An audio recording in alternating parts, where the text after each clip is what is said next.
Hi everyone, Aaron here for Zollotech, and today Apple released iOS 26 Beta 1 re-release or revision. iOS 26 Beta 1 re-release is available to developers and only available on iPhone 15 and iPhone 16 models. So if you have an iPhone 15 or 16 running the first beta, you'll see the new update. If you have one of the older supported devices, iPhone 12, iPhone 11, the update won't be there. But this update came in at a much smaller 575.8 megabytes compared to what we had with the initial 15 gigabyte install. And as far as what's new, let's first take a look at the build number and then we'll talk about what's new. We have a new and easy way to get into the About section by going to General, Software Update, go to More Details, and it brings us right into the build number. You can see the build number is 23A5260U. And this particular build does seem to have a change, but there is no modem update, so they haven't seemed to change that at all. Now, the first thing initially I thought they changed was the control center. Some were reporting that it was easier to see, that the background blur was more, and I'm not really seeing that so much. If I take a look at the iPhone 11, you can see it side by side with the previous version on it. And maybe the stroke around the icons is a little bit different, but we have the same wallpaper, the same settings and everything else. So let me know what you think. Some of the frosted glass, maybe the icons themselves have better blur, but let me know what you think in the comments below. However, if you don't like this sort of translucency at all, you can disable this by going into Settings, go into your accessibility settings. So if we go back here, go into Accessibility, go to Display and Text Size, and then turn on Reduce Transparency. If we go back home, then go into the Control Center, you'll see it removes that.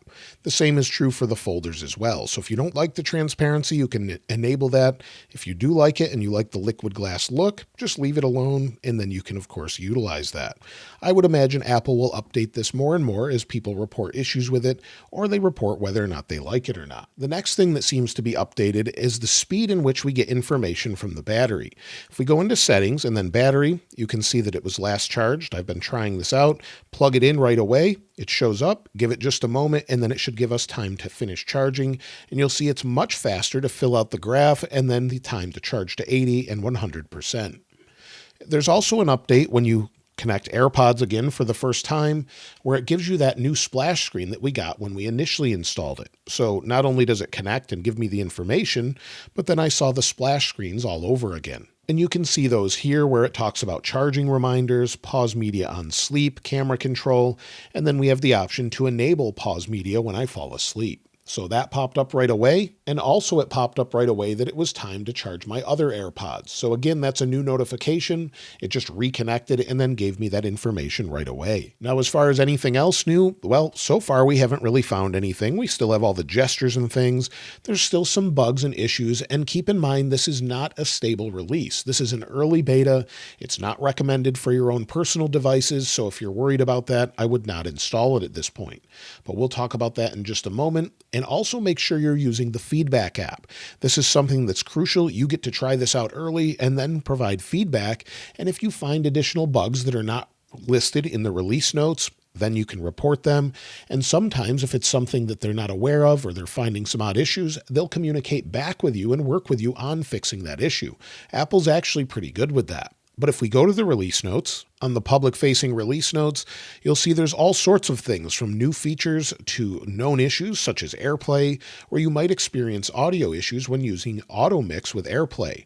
Lots of known issues here, and that's again because it's an early beta. It's not complete. Apple's made that aware, and you'll see here if you're having one of these issues and it's not listed here, go ahead and report it in feedback. Otherwise, I would ignore it for now, and they're continually working on this.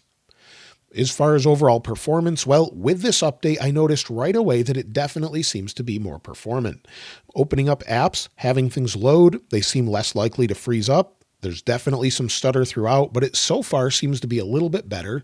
I haven't really noticed any difference with things such as ProMotion and scrolling, but in general, I would say that this re-release surprisingly seems to be good, especially for just installing. So that's a positive note.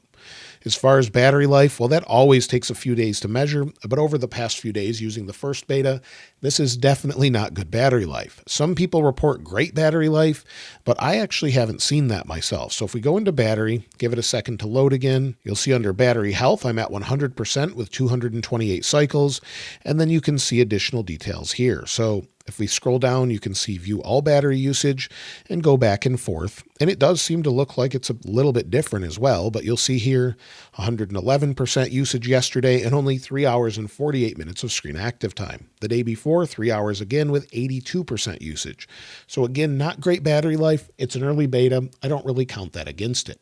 So if you're wondering if you should install iOS 26 Beta 1, I would say absolutely not. If you're on iOS 26 Beta 1 already, definitely install the re-release if you're on an iPhone 15 or 16 device. Outside of that, though, let's go ahead and take a look at the benchmarks. This actually surprised me a little bit. So we'll go into Geekbench 6, where it initially scored 3,428 for single core, 8,420 for multi-core. Keep in mind, this is right after installing it. This is much better than I would have expected, and compared to what we had before with previous releases, we had as high as 8,759 with iOS 18.5. So it's doing much better than I would have expected. Maybe they've fixed some things with the latest release here, but definitely a lot better. As far as the heat, well, it definitely gets hot from time to time. So hot, in fact, that I've rebooted it to slow it down. So that's something that seemed to happen to a lot of people. Again, not unusual for an early release. It's not available to the public yet. And by the time it is, they typically fix all of these issues. So let me know your experience so far in iOS 26 Beta 1. Let me know if you've installed the re-release as well. And of course, I'll link this wallpaper in the description like I normally do. So if you haven't subscribed already, please subscribe. And if you enjoyed the video, please give it a like. As always, thanks for watching. This is Aaron. I'll see you next time.